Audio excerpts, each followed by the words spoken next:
N'état de plus ardent,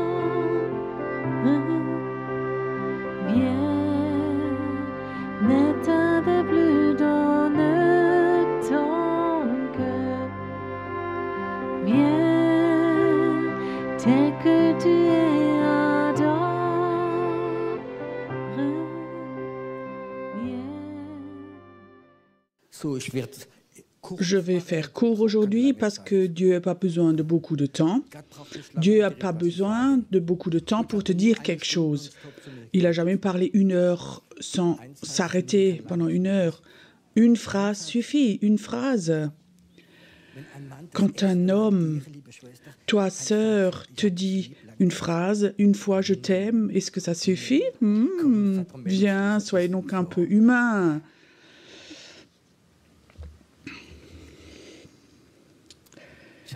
Aujourd'hui, j'ai une image pour le culte de guérison. D'abord, je ne pouvais pas faire grand-chose avec cette image. J'avais une image d'une balance. Pas les balances modernes, électroniques pour peser, mais ces balances qu'on avait au marché à l'époque pour peser les légumes. On mettait les patates, le chou rouge, le chou-fleur. On mettait d'un côté sur le plateau, on dit un plateau en Allemagne aussi, ou assiette. Oh là là! On a des gens très cultivés dans l'Église. Mes frères, tu as tout mis dans ce plateau maintenant. Hein? En français, on dit un plateau. Donc, soucoupe ou assiette. Alors, on met quelque chose dedans.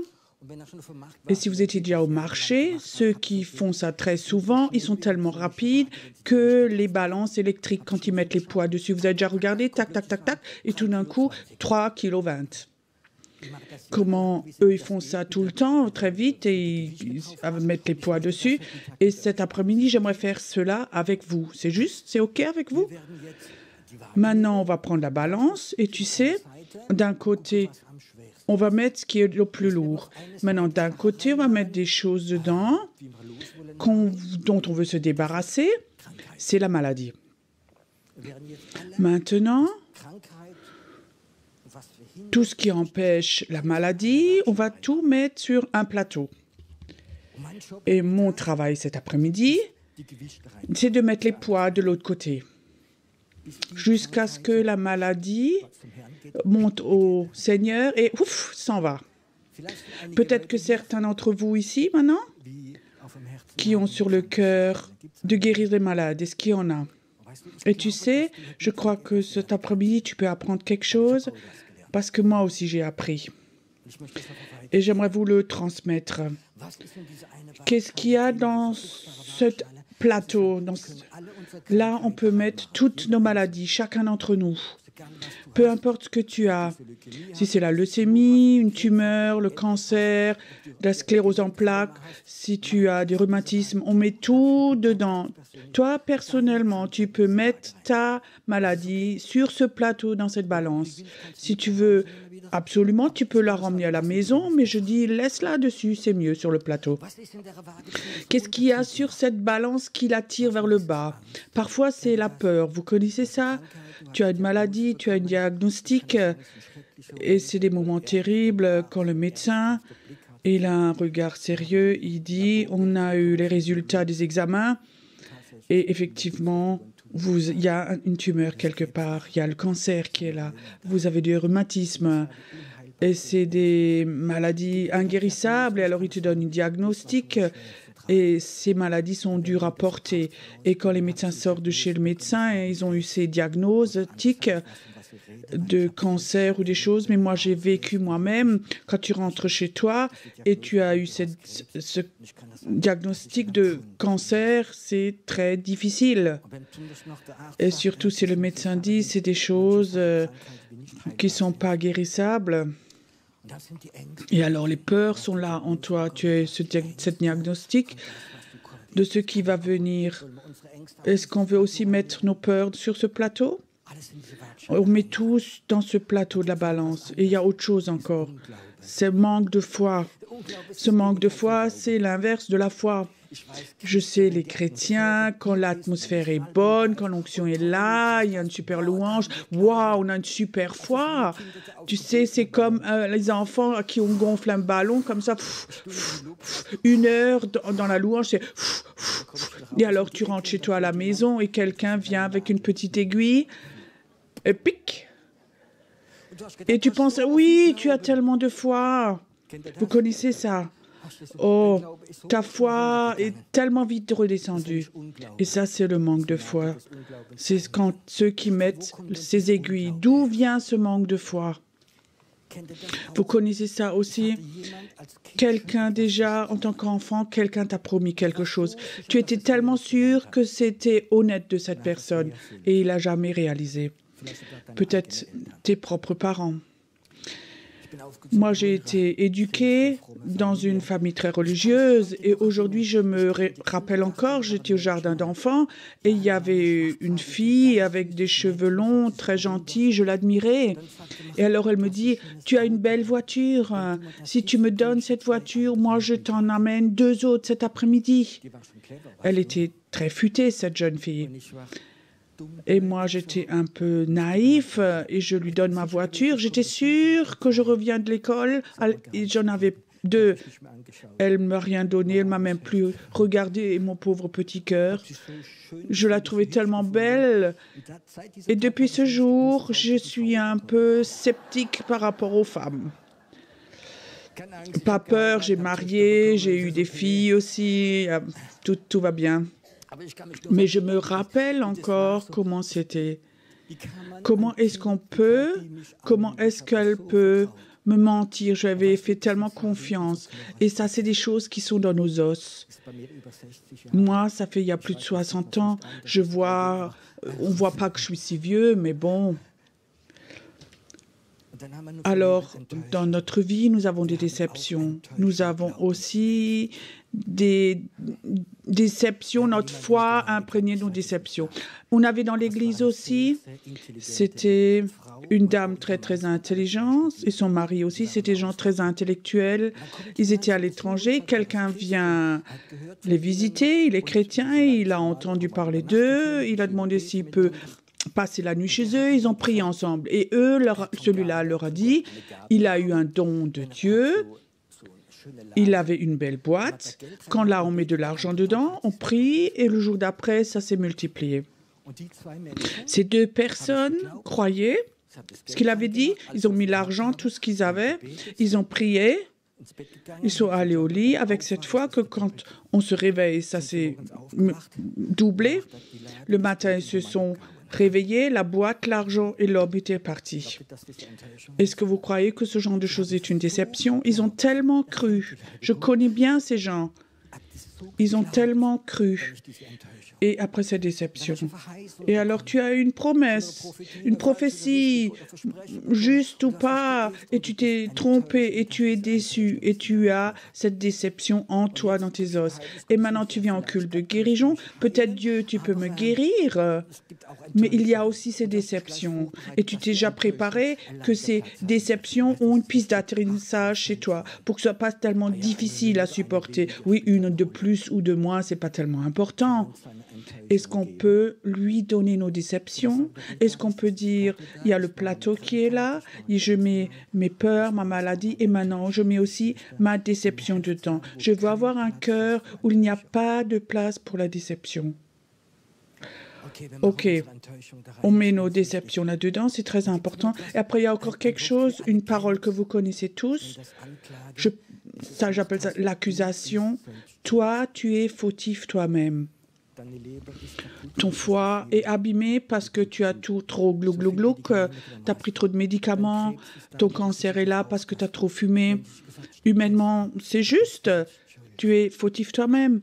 Ah oui, tu as eu trop de stress, tu as vécu comme ça, tu n'as pas eu de foi, tu as même fait des péchés, des choses qui ne sont pas OK, et ça, c'est le prix pour cela. C'est un peu juste, mais si Dieu te pardonne, tout est parti. Est-ce que tu peux cet après-midi, dans cette balance dans cette assiette, tout mettre aussi, tu es fautif toi-même. S'il y a des chrétiens, s'ils ne sont pas guéris, ils cherchent la faute chez eux au lieu d'aller vers Dieu. Tu es fautif toi-même. Cet après-midi, toute accusation, tu es fautif toi-même, tu as le droit de mettre dans cette assiette. Il y a des personnes, il y a comme ça des guérisseurs évangéliques, ils prient avec puissance et si quelqu'un n'est pas guéri, ils disent « tu n'as pas eu assez de foi ». Si quelqu'un me disait ça à moi, tu sais ce que moi je répondrais? Tu n'as pas assez d'onction. Il ne faut pas que tout colle à moi. L'accusation, mets tout sur ce plateau, la maladie, le manque de foi, les déceptions, la peur. Maintenant, il y a encore quelque chose. On n'y pense pas et on ne le voit pas chez les gens de l'extérieur. On peut bien le cacher, c'est les sentiments d'infériorité. Je n'ai pas de sentiment de valeur. Pourquoi Dieu doit me guérir? Est-ce qu'il y a une raison? Vous avez aussi déjà, moi je vais vous te dire quelque chose, je ne le dis pas, mais je vous le dis, combien est-ce que de patience tu as encore avec ce petit bout de merde? Je connais ce sentiment d'être un rien du tout. Vous aussi? Non? Personne? Ah si, oui frère, merci. Tu sais ce sentiment que ce grand Dieu, ce grand saint, Dieu saint, pourquoi doit-il me guérir? Je suis donc un rien du tout. Et mets ça aussi dans la balance. Ton manque d'estime de foi. Je te dis, tu as assez de valeur pour que Dieu te guérisse. Parfois, ça peut aussi, quand on est malade, il y a ces circonstances et tout, tu es fatigué aussi. Vous connaissez ça? Tu n'as plus de force pour te combattre, tu ne peux plus croire, tu ne peux plus proclamer, tu ne peux plus fatiguer, tu n'es que fatigué. Quand les gens sont fatigués, ils ont cette expression qu'on a des Arabes ou des musulmans, Inch'Allah. Inch'Allah. J'ai le cancer, Inch'Allah. Bah, on va mourir alors. Ou ceci, cela. Écoute, cette fatigue, donne-la lui. Je sais, cet après-midi, il y a beaucoup de gens et beaucoup ne sont pas venus parce qu'ils sont fatigués. Tu es chez toi et Dieu te voit. Tu sais, cette fatigue de la vie, de ta famille, des circonstances, des finances et tout le reste. Il y a comme ça une fatigue qui nous empêche d'y aller. Alors je te dis, donne ta fatigue cet après-midi dans ce plateau, mets-la dedans. Je peux te dire, elle a un poids. C'est juste, elle a déjà plusieurs kilos, cette fatigue. Donne-la lui, ne rentre pas avec, rentre-toi frais, comme un pinson. Ça, on ne le dit pas en allemand. Une autre expression allemande. J'apprendrai l'allemand encore. Les sentiments. Je sens rien. Je sens pas que Dieu m'aime. Est-ce qu'il y a quelqu'un qui dit toute l'année, 100%, tous les jours, chaque heure, je sens que Dieu m'aime? Moi, je peux te dire, ça n'existe pas. C'est pas une foi. La foi, c'est que Dieu m'aime, que je le sente ou que je ne le sente pas. Et si je le crois, les sentiments négatifs s'enlèvent doucement. Les sentiments négatifs, est-ce qu'on peut aussi les enlever? Et alors, il y a encore quelque chose en Allemagne, il faut que je rigole, parce qu'il y a 20-30 ans, j'étais déjà dans le culte de guérison, je parlais souvent avec des médecins que le cancer, que ça peut être héritable. Et il y a 30-40 ans, les médecins disaient « ça, on ne peut pas l'hériter ». Il y a plusieurs années maintenant, si tu vas chez le médecin, la première chose qu'il demande, est-ce que ton papa avait ça, ta maman avait ça? Et maintenant, on sait que le cancer, on peut l'hériter, ou d'autres maladies, on peut aussi les hériter. Maintenant, tu peux imaginer, le médecin te demande, tu as mal là, ou tu as mauvais bilan sanguin, est-ce que ton papa a eu le cancer, ta maman, oui, ils sont morts de ça, ma maman est morte de ça. Ça signifie, toi aussi, tu vas l'avoir. Qu'est-ce qui se passe? De nouveau, un poids négatif en toi. Tu portes quelque chose. Donc, cette lignée, pas une lignée bénédiction, mais de malédiction, de maladie, de rhumatisme, de cancer, c'est là, en toi. Et la dernière fois, j'ai discuté avec une dame, un peu plus de 30 ans, une vraiment jolie dame. Elle me dit, tu sais, j'ai fait amputer ma poitrine parce que ma maman et ma grand-mère sont morts de cancer du sein. Je la regardais, une dame très très belle, à peine 30 ans, elle se laisse amputer les 2 seins. À cause de quoi? Peur et l'intelligence. L'intelligence dit, peut-être que le médecin a dit qu'il est sûr, mais ça n'a rien à voir avec la foi. Et si ta maman et ton papa et ton grand-père et arrière-grand-père avaient le cancer, tu n'as pas besoin d'avoir le cancer. Tu sais pourquoi? Parce que la Bible dit, si 1000 tombent d'un côté, 10 000 à gauche, moi je reste debout. Et ça, c'est la foi. Et je crois que c'est important que tu saches, je peux te raconter beaucoup de choses, et ça, on met tout dans ce plateau. Je ne sais pas combien de kilos, quelqu'un peut l'estimer. Les choses négatives sont dans ce plateau, combien? 3 kilos, non, non, non. Ne soyez donc pas si économe. OK, maintenant de l'autre côté, on met des contrepoids. Vous êtes OK? Le plus grand poids est, il y a un Dieu. Il existe un Dieu qui a créé le ciel et la terre. Il y a un Dieu, il a créé l'humain. C'est un Dieu qui te connaît. Il t'a appelé par ton nom. Il y a un don qui te connaît, qui me connaît avant que nous soyons nés. Il y a un Dieu qui a fait les humains. Imagine, tu aurais une Mercedes. Et au garage, ils disent on ne peut pas réparer. Aucune notion. Est-ce que tu crois qu'à Stuttgart, ceux qui fabriquent les voitures, ils savent réparer ça? Ben oui, ils ont fabriqué cette voiture. Ils peuvent aussi la réparer. Celui qui a fabriqué les humains, qui a créé, il peut les réparer. Nous avons un Dieu qui a créé le ciel et la terre, qui connaît les humains, qui les aime. Et alors, il y a un autre point, Jean 3, 16. Et ce Dieu a tellement aimé les humains que pour ces humains, il a donné son Fils. Il l'a sacrifié pour qu'on croit, qu'on soit libéré, sauvé, guéri. Un Dieu qui a sacrifié son Fils, il l'a donné pour que toi, tu ailles mieux, que pour que tes péchés, tes peurs s'en aillent, pour que tu sois guéri. Un Dieu au ciel, il a pris un bout de son cœur et il l'a sacrifié pour que toi et moi, nous allions mieux. Je dois encore le dire. Ce Dieu d'amour qui a créé tout l'univers, qu'il a dans sa main, ce Dieu, il a arraché un bout de son cœur pour montrer qu'il aime les personnes, les humains. Et il a sacrifié son Fils pour que toi, tu sois libre, que tu sois guéri, que tu puisses être guéri, que tu reçoives tout. Combien de poids ça a, cela? Tout dans l'autre plateau.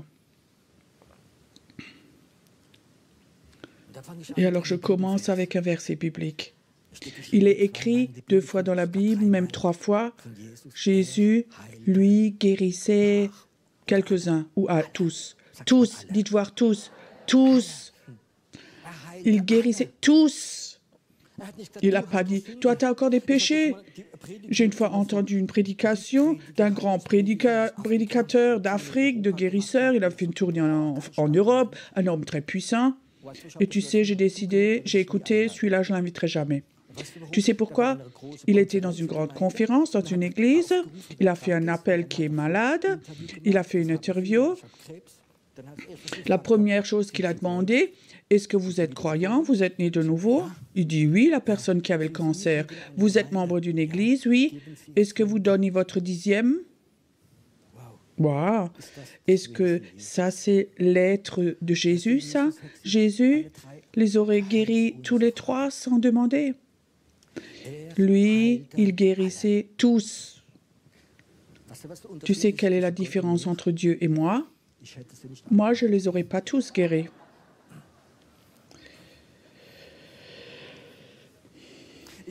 Moi, je suis donc un humain. On était à Zinsheim, je faisais un culte. Et 3 jours avant, une sœur que j'aime beaucoup m'a téléphoné. Elle avait une fille merveilleuse qui était croyante, elle avait 15-16 ans, et elle s'est tombée amoureuse dans un nazi. Oui, la maman était complètement bouleversée. Et j'arrive au culte à Zinsheim et qui je vois pas dans la dernière rangée, cette fille et son copain qui lui mettaient le bras autour et qui dit « Moi, je te provoque ». La louange avait déjà commencé. Tu sais quels étaient mes sentiments? Qu'est-ce qu'ils disaient eux? On est au 1er étage là-bas. Jette-le par la fenêtre, celui-là.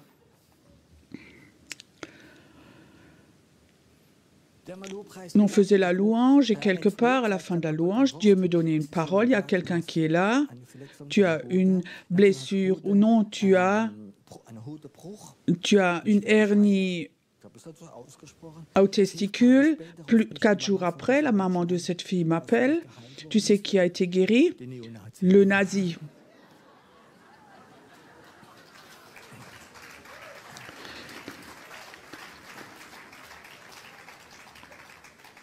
Tu sais, j'aurais guéri tous, mais pas lui. Alors je sentais qu'entre Jésus et moi, il y avait une petite différence. Il guérissait tous. Tous. Dites voir encore tous. Tu sais, si vous dites tous, tu sais ce qui se passe sur ce plateau. Il y a un plateau qui va dedans. Tous, ça veut dire toi et ceux qui écoutent. Et toi qui écoutes cette nuit, parfois je suis surpris, comme le dimanche soir, il y a parfois 1000 à 2000 qui écoutent la nuit les prédications. Et aussi ceux qui écoutent la nuit, tard le soir, ils guérissaient tous, aussi toi qui regardes maintenant.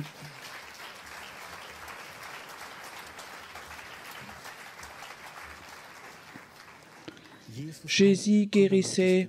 Viens, on met ce point encore. Dites-voir encore tous. Tu sais pourquoi c'est tellement important. Dans le monde invisible, il y a cette balance. Et les chrétiens qui viennent, qui gémissent à propos de leurs malades, les démons mettent des poids pour que l'atmosphère descende. Et alors, si on a la foi, et tu proclames, et on proclame dans le monde invisible, il y a des poids qui viennent de Dieu, de l'autre plateau. L'esprit de maladie doit entendre, comment ça s'appelle? Tous. C'est bon comme ça. L'esprit de manque de foi doit l'entendre. Ils guérissaient tous. Et alors, il y a encore quelque chose. C'est ce bout de bois là devant, ce symbole, la croix. Quelqu'un s'est laissé percer les mains et les pieds. Il a été battu. Il a saigné. Son dos était plein de blessures. Et au travers de ces meurtrissures, nous sommes guéris, il est écrit. J'aimerais que nous regardions à Jésus maintenant. Il était innocent. Il a aidé des milliers de personnes. Et alors il est battu pour toi et pour moi. Et il saigne des heures. Son sang coule et va dans le sol. Et ça, c'est une image pour ces meurtrissures nous guérissent. À la croix, son sang a coulé. C'est la guérison il y a 2000 ans. Et ça a la même puissance aujourd'hui, si tu le crois. Est-ce que tu peux imaginer quelqu'un qui reçoit 39 coups avec pour taper? Il y en a qui sont morts avec des bâtons. Et lui, Jésus, l'a supporté. Il n'est pas mort là, mais Jésus, dans ses meurtrissures, il y a la guérison. Je souhaite quelque chose, que parfois dans ta foi, quand tu es comme ça à la croix, tes doigts, tu les mets dans ces blessures, dans ces meurtrissures. Thomas ne pouvait pas croire. Alors Jésus dit, regarde mes mains, transpercées, mets ton doigt dedans. Et alors il met son doigt dedans. Il dit, maintenant je crois. Je ne pouvais pas croire que tu es ressuscité. Parfois, je crois qu'on doit, dans l'esprit, aller à cette croix, à ces meurtrissures, à ces blessures. Imagine Jésus était là, te montre son dos, ses mains. Est-ce que tu mettrais tes mains dedans? Je peux te dire, ta foi coulerait, la guérison coulerait. Je souhaite à un moment que nous vivions cela, que tu médites à la croix et que tout d'un coup tu vois la crucifixion et que tu dis Jésus, maintenant je mets mes mains dans tes blessures, dans tes meurtrissures et en même temps la puissance de guérison va sortir et toute maladie va te quitter. Cet après-midi, je souhaite qu'il y ait certaines personnes ici, peut-être maintenant ici, qui ont cette vision de Jésus à la croix. Et ils disent, Jésus, je suis tellement désolé que tu aies vécu ça, que tu aies souffert, mais je veux quand même mettre mes doigts dans tes meurtrissures pour que cette foi coule en moi de cette croix. On peut mettre ça sur l'autre côté, sur la balance. Et dans cette foi, il y a quelque chose qui a coulé, qui est important, le pardon et la guérison. À cette foi, Jésus est mort. Il a porté mes péchés, aussi les tiens. Tous tes péchés, toute ton accusation est là accrochée à la croix. Peut-être que tu es là, tu veux la guérison. Peut-être tu n'as jamais compris que Dieu est un Dieu pur. Il ne peut pas te rencontrer s'il y a ces péchés en toi. Et maintenant, cet après-midi, ou chez toi, à la maison, où que tu sois, tu peux dire, Jésus, j'aimerais mettre toutes mes accusations, tous mes péchés, les mettre à la croix, que ce soit pardonné. Et tu vas voir, quand tu vas rentrer chez toi, et ces sentiments de fautifs sont partis. Il y a des personnes ici qui sont malades parce qu'ils n'ont jamais fait cela. Ils n'ont jamais allé chez Dieu. S'il te plaît, Dieu, je te donne mon cœur. Pardonne-moi tous mes péchés.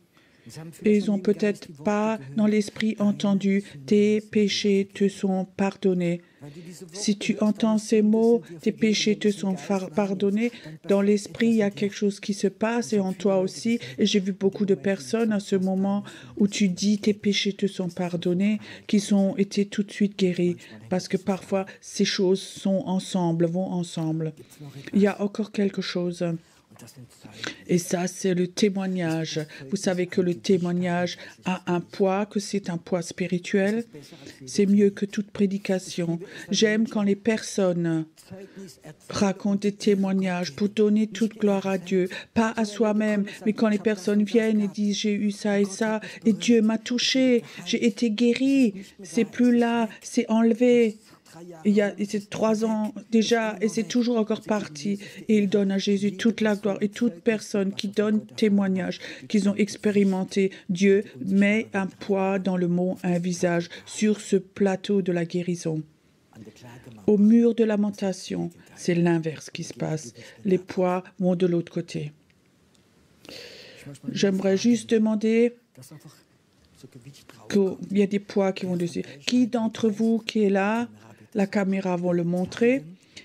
Qui d'entre vous a déjà vécu une guérison de Dieu? Levez voir vos mains. J'aimerais que ceux qui sont dehors, que ceux qui voient maintenant, qui regardent, il y a beaucoup plus de gens qui regardent que ici, qui voient les mains. Et tu sais, beaucoup de personnes, quand ils voient les mains, il y a quelque chose qui se passe.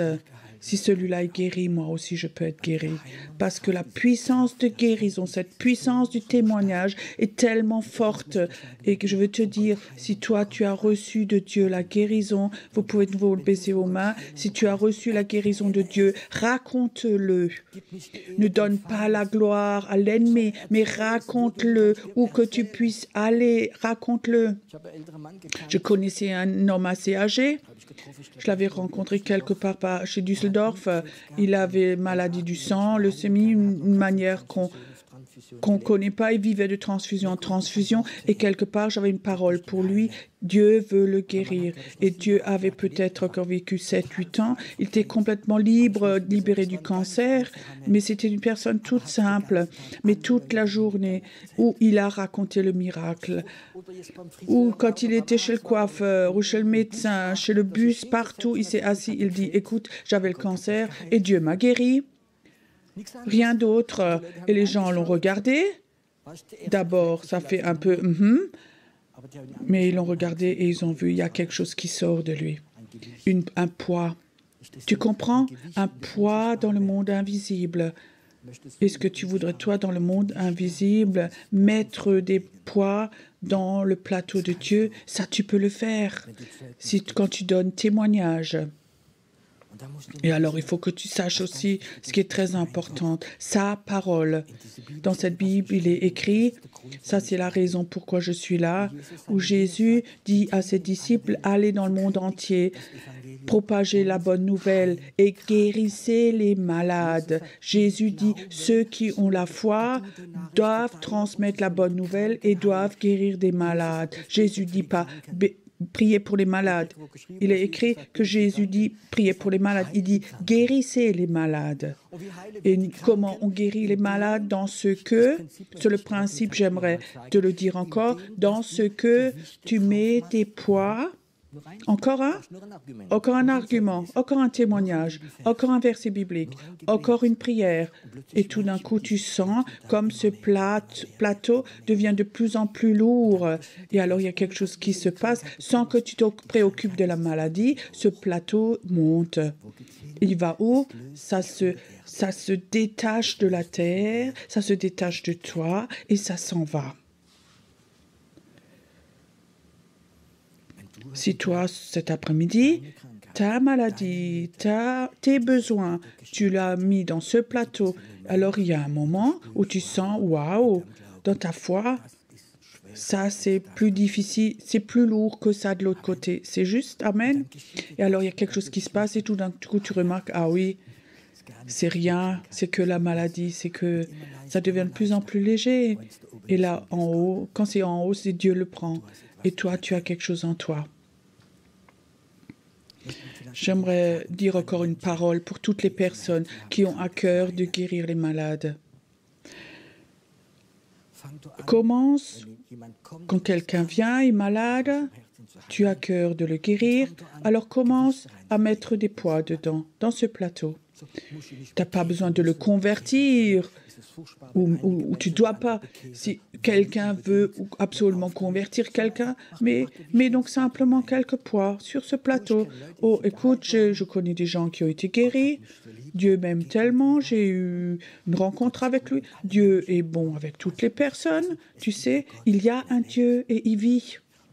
Et Jésus, Christ, est le même hier, aujourd'hui et pour toujours. Il ne s'est pas changé, il n'a pas changé, mais des poids, encore des poids. Et tout d'un coup, tu sens, tu regardes la personne et tu remarques, maintenant, c'est arrivé. Maintenant, la foi est là. Avant que je sois pasteur, j'ai été commercial et je formais aussi des collègues. Celui qui vend, ce n'est pas celui qui parle beaucoup, mais c'est celui qui est sensible. Et quand tu as un client, donne-lui des arguments sur ton produit. Pourquoi il en a besoin, que c'est bon, qu'il peut compter sur toi, qu'il peut avoir confiance en toi. Et tu parles, et il y a un moment où tu le regardes et tu sens, maintenant il le croit. Et qu'est-ce que tu fais alors? Tu dis, OK, viens, on va écrire, on va signer le contrat. Et ils vont signer parce qu'ils ont la foi. Et la foi vient d'où? De la parole que tu as dit. Ça, c'est déjà dans le naturel. C'est comment chez Dieu, alors? C'est beaucoup plus fort. Ne prie pas trop tôt, ne prie pas nerveusement. Mais qu'est-ce que pèse la maladie chez lui? Combien de religieux, de manque de foi, de faux enseignements il y a là-dedans encore? Tu vois le poids de l'autre côté, ok, ne te laisse pas influencer. Maintenant, tu commences à mettre des poids, 1, 2, 3, 4, oh, c'est même plus tellement lourd. Et tout d'un coup, tu remarques où ça monte de l'autre côté et tu remarques qu'il ouvre son cœur. Et alors, tu pries. J'aimerais bien aujourd'hui que nous prions que pour les malades qui, pendant la prédication, où le poids est monté. Pas comme routine, il y a des gens qui viennent au culte de guérison. Oui, là, on prie pour moi. Oui, on me caresse. Oh, on m'aime. J'aimerais pas que les gens soient caressés cet après-midi. J'aimerais que ta maladie te quitte. Quelqu'un m'a dit, qu'est-ce que c'est comme culte aujourd'hui? Qu'est-ce que c'est culte de guérison? Tu sais ce que c'est culte de guérison? c'est un endroit, un moment où Dieu guérit des malades.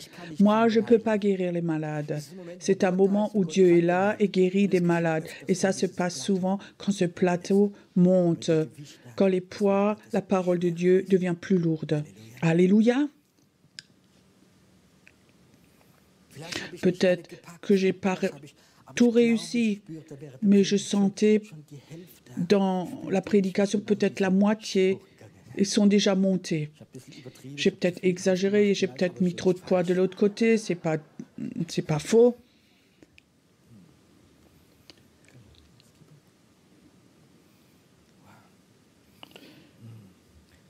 Mais j'aimerais un moment que tu deviens tout calme et que toi, tu sois devant Dieu. Et que toi, que ces poids qui sont venus dans ton plateau, est-ce qu'ils sont assez lourds? Est-ce que tu crois? Est-ce que tu crois que Dieu est plus fort que ta maladie? Est-ce que tu crois que la parole de Dieu, la croix, les témoignages, le Saint-Esprit est plus fort? Ou peut-être tu as porté cette maladie, ces soucis t'ont tellement tiré vers le bas. Est-ce que tu sens comme le poids s'enlève de toi? Ce plateau remonte et il va vers Dieu.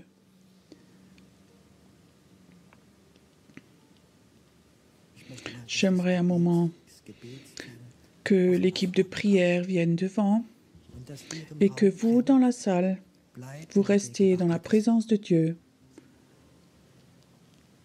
Restez simplement.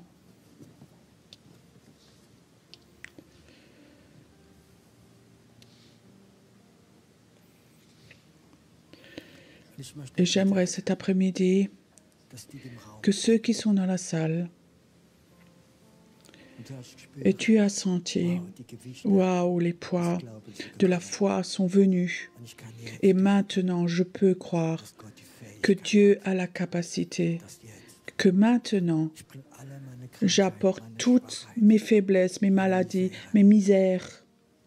Je les amène à Dieu maintenant. Je les amène à Dieu au nom de Jésus. Nous allons avoir un temps de louange. Si tu as senti cet après-midi, oui, c'est même pas difficile d'être guéri, alors viens devant. Je crois qu'il y a toujours des groupes de 2, 3 qui vont prier pour toi. Ils vont prier pour toi. J'espère qu'il y a encore assez de malades.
schützenden Horn.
Du bist der Herr,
Geist des Vaters, du durchdringst mich, Heiliger Geist, komm und erfülle mich. Komm, erfülle mich. Herr, ich brauche deine Liebe und ich suche deine Gegenwart.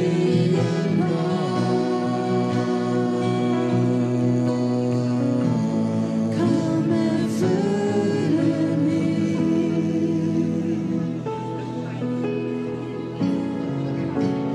Mach mich durch deine Gnade, Herr, vollkommen rein.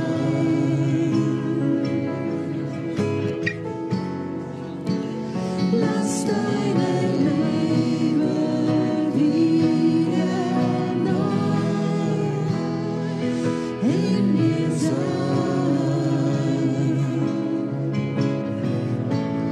Ich such dich, ich brauch dich, ich liebe deine Nähe.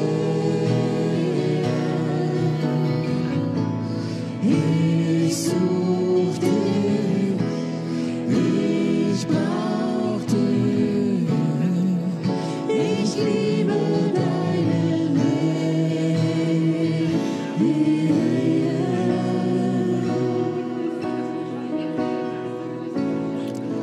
Ich liebe deine Nähe.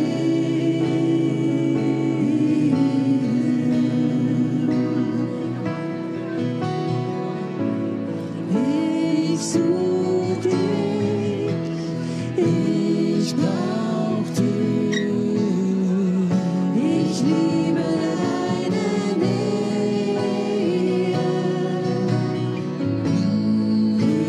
Ich such dich, ich brauch dich, ich liebe deine Nähe.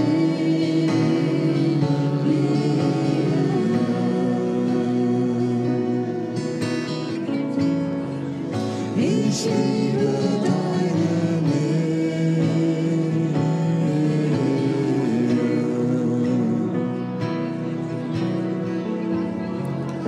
Ich liebe deine Nähe.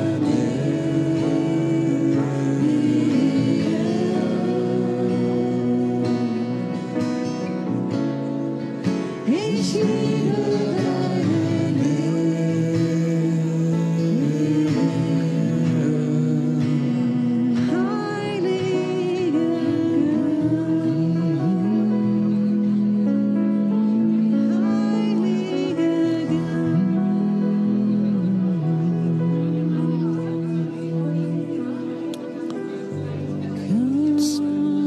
Heiliger Geist, führe mich.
Ich will dich sehen,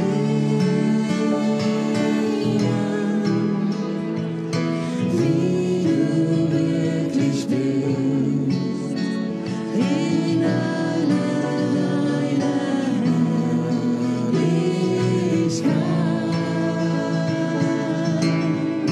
Ich will dir geben, was nur dir gebührt. Ich will dein Anbeter sein. Ich will dein Anbeter sein.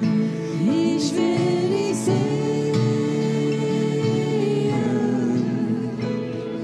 wie du wirklich bist, in aller deiner Herrlichkeit. Ich will dir geben, was nur dir gebührt. Ich will dein Anbeter sein. Ich will dein Anbeter sein. Ich will dein Anbeter sein. Ich will dein Anbeter sein. Ich will dein Anbeter sein. Ich will dein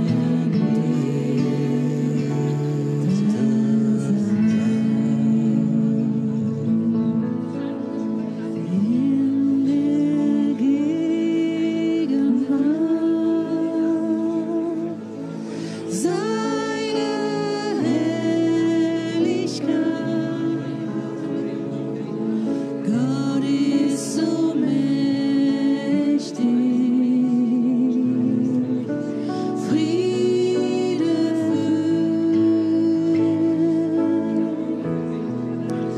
Ratgeber wunderbar, ewiger Vater, in seiner Gegenwart willst dich an, in seiner Gegenwart, in seiner Herrlichkeit. Gott ist so mächtig, Friede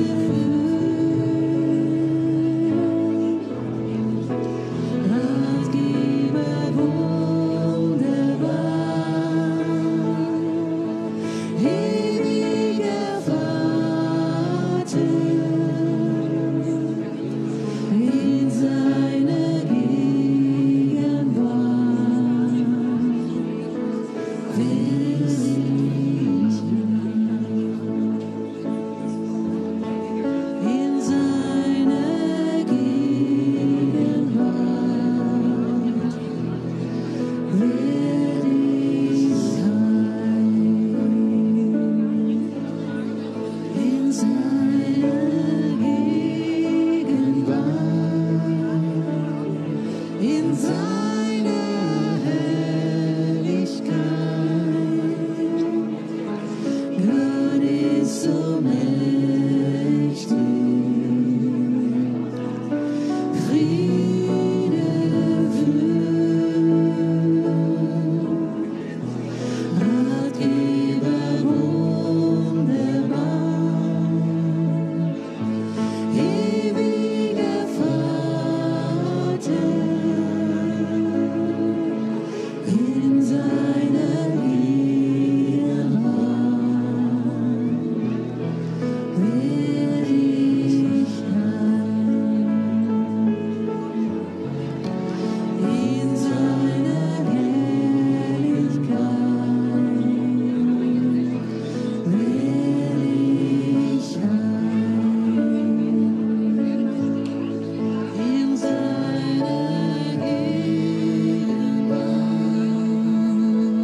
in seiner Gegenwart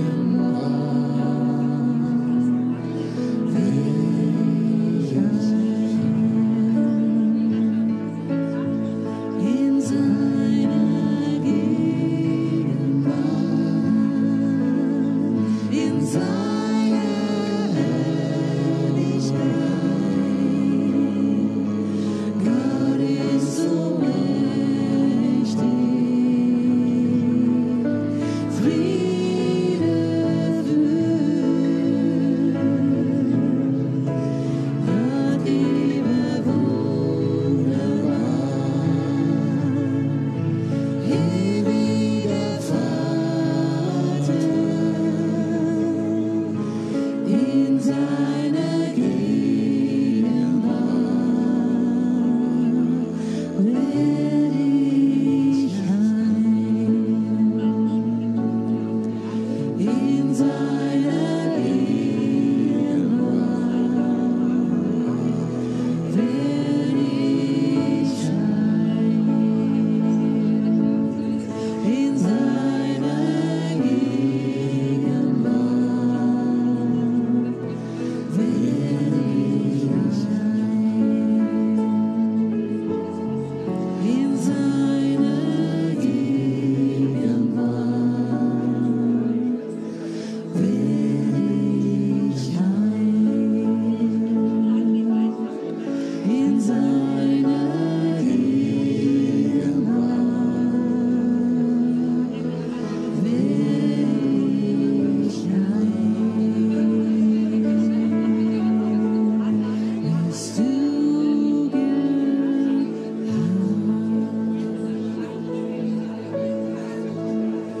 wenn ich deine Heiligkeit bestaune,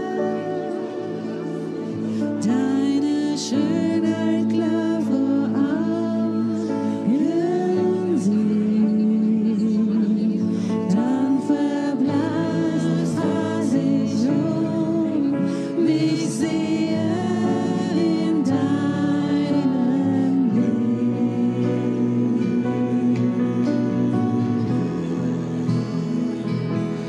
Wenn ich deine Nähe deutlich spüre, deine Liebe völlig mir, dann verblasst, was ich mich sehe in deinem Blick.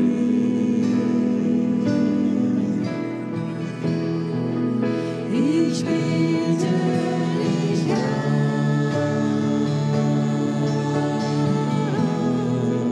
ich bitte dich an,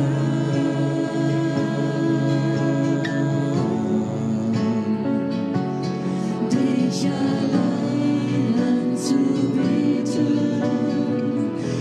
ist meines Lebens Sinn.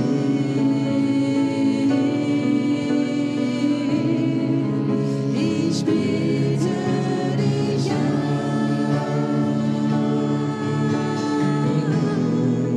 ich bitte dich an,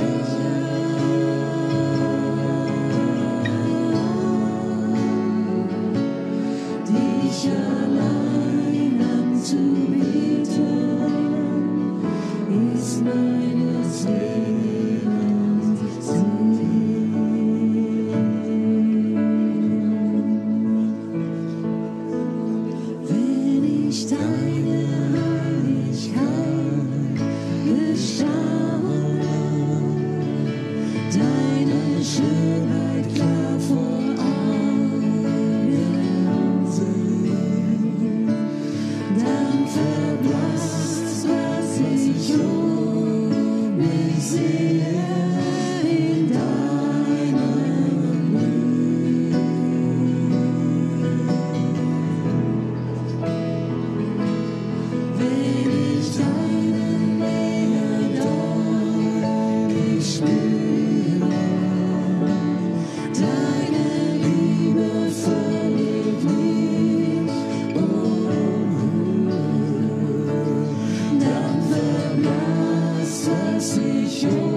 Ich bitte dich an. Ich bitte dich an.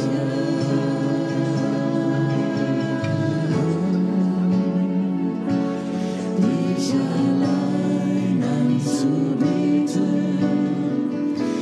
ist meines Lebens Ziel. Ich bitte dich an.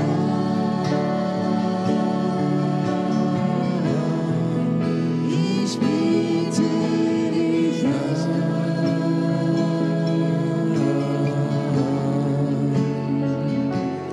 Dich allein anzubeten, ist meines Lebens Ziel.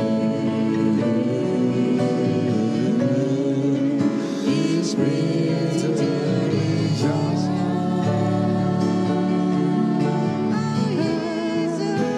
Ich bitte dich an.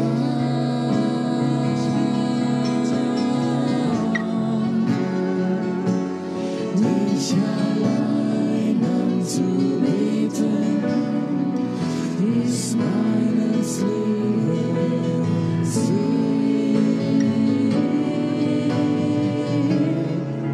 Ich bitte dich an.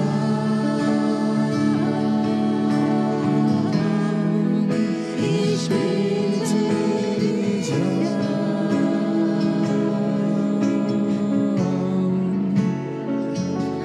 Dich allein anzubeten, ist meines Lebens Ziel.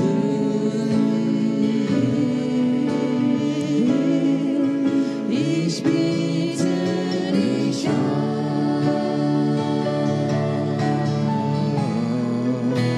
Ich bitte dich an.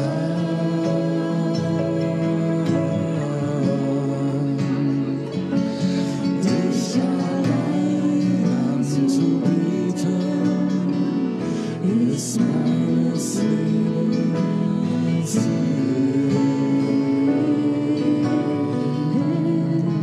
Ich bitte dich an.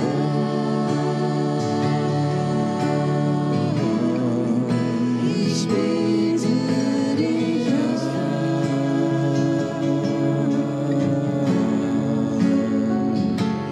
Dich allein anzubeten, ist mein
Schöpfer aller Himmel, der die Welt gemacht. Dein größtes Werk hast du in mir vollbracht.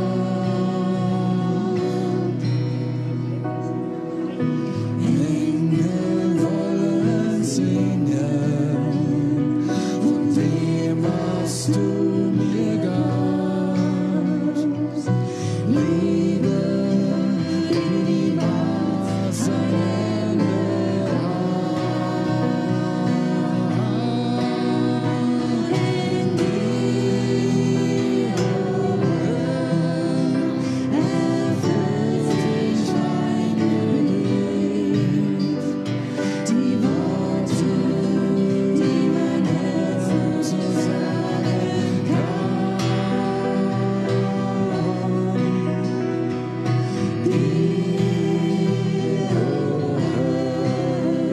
Gehört mein schönstes Lied, voller Furcht steh ich hier und bete dich an.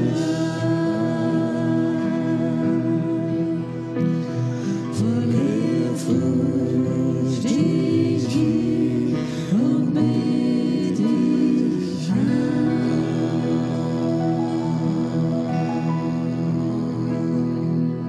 Dein Name ist süß wie Honig,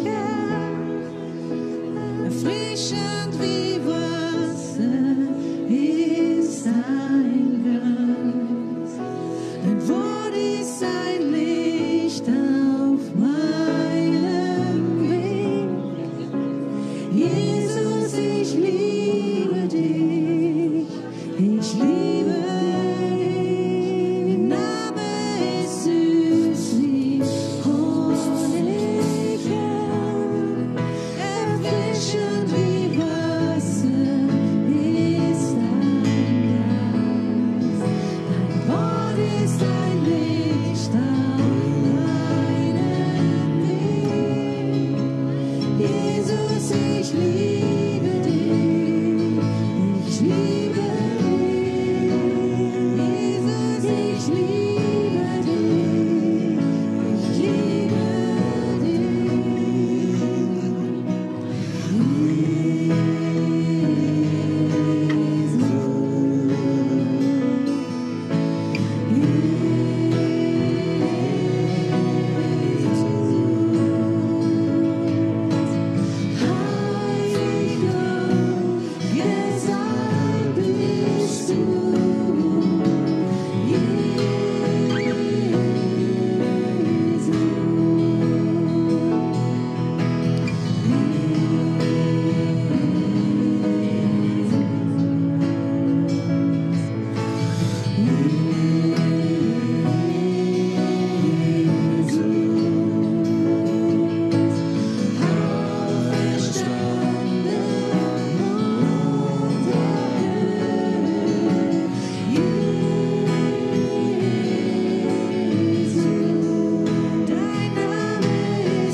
Es weht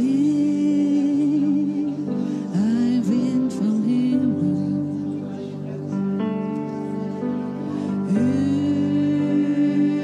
über unser Land. Ein sanfter Duft der Liebe strömt auf unser Land.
für alles, was du getan hast.